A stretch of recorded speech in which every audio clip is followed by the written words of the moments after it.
Hello, this is Caleb Barney with Russell Real Estate, and today I'm bringing you another housing market update, reading an article and kind of giving my opinion on what they say here. So this article was from Wells Fargo, came out actually yesterday on October 5th, and I agree with a lot of the article, but the one thing that I'm not sure about is this last portion, which I'm going to go over here. So they do say home prices are likely to decline in 2023. I do think that nationally that may be correct, just because they're going to take into consideration, obviously, all markets, but especially when you're looking at your Mountain West, your coastal, your Sun Belt areas that saw huge price appreciation, over the past 2 years, especially. Then, of course, they can't always keep that pace. For example, Boise, Idaho, I read had a 40% year over year price appreciation for the home growth or home price growth. And if you go up 40% in 1 year, going down the following year is it's probably much more realistic as opposed to a market like the Cleveland suburbs where I primarily serve, where we went up about 15% year over year. Sure, we might slow down from that 15% year over year growth, but are we going to actually go negative? That's what I don't believe so.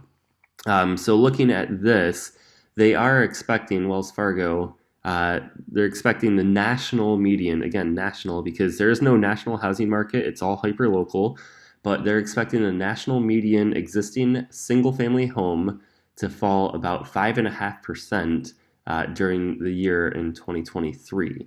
And the only way that I see that happening is depending on what the economy does and if we're having a major job loss recession, which, if you're listening to what the Federal Reserve is saying, they are basically saying to expect pain, and they're going to keep pushing the federal funds rate up until something breaks. And unfortunately, that does mean that they do want higher unemployment, and they want less wage growth. They want to basically calm down inflation. So yes, I could see that happening, but just based on the statistics that they use here, and I'm going to go over them, I don't necessarily see that decreasing at least 5.5%. I don't see a major decrease outside of the Cleveland area, which again is primarily where I serve.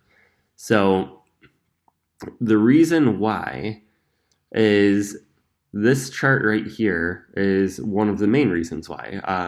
Basically, the number of 25 to 35-year-olds over time, as you're looking into 2022, going to 2023, we're hitting 50 million people between the ages of 25 and 35 years old.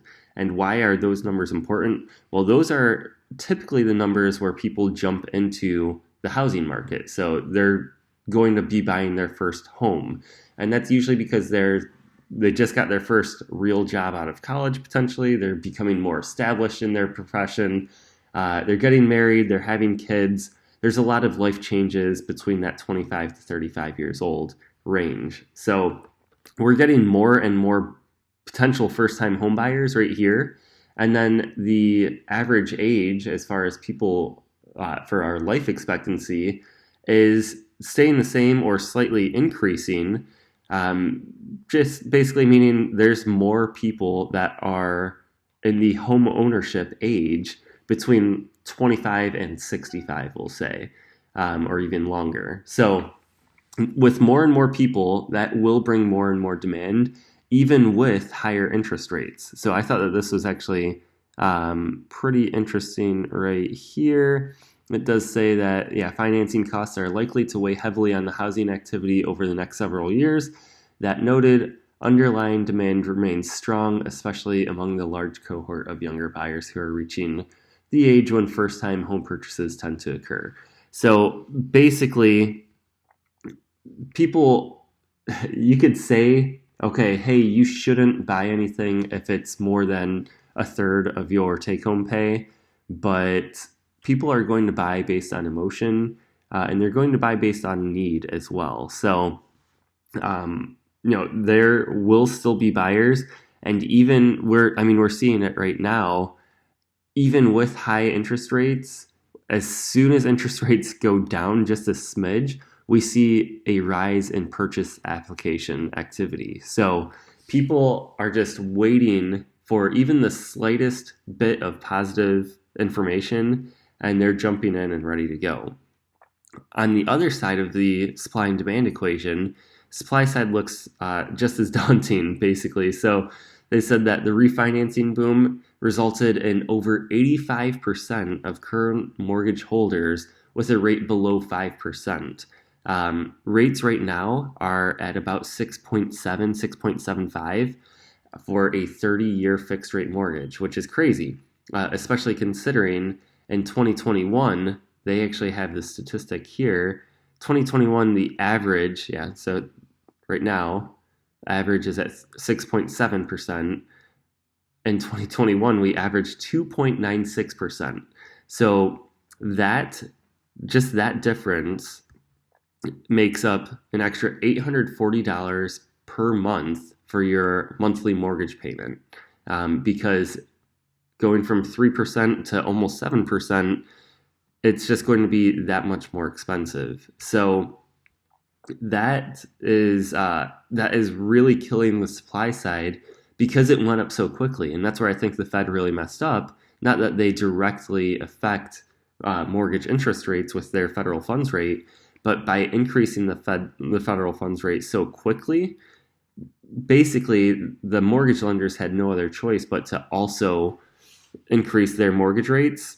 And now, if people were going from a 3% to a 4% interest rate, or a 4 to 5, 5 to 6, a 1% difference isn't going to make people stay in a home that no longer works for them. But a 3 or 4% difference will make people seriously reconsider if they want to sell their house. So anybody that was on the fence before is likely not going to want to trade in their 3% mortgage for a 7% mortgage, just because of how expensive it's going to be. So that is going to keep supply low. And then we've also had slower building activity for single family houses.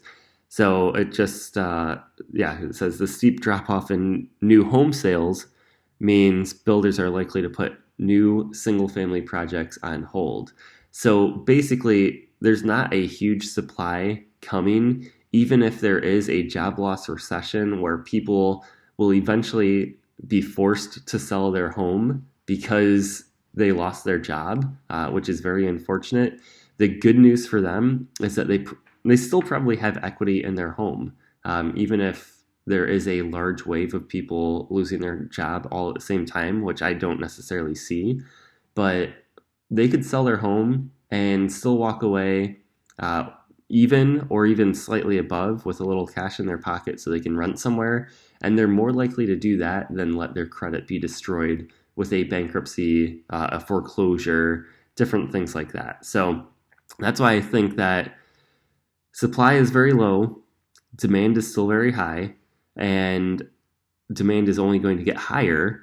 So unless interest rates literally make it unaffordable for people to buy houses, people are still going to want to become homeowners as opposed to staying renters. And that's why I don't think that house price sales are going to decrease drastically anyways in 2023.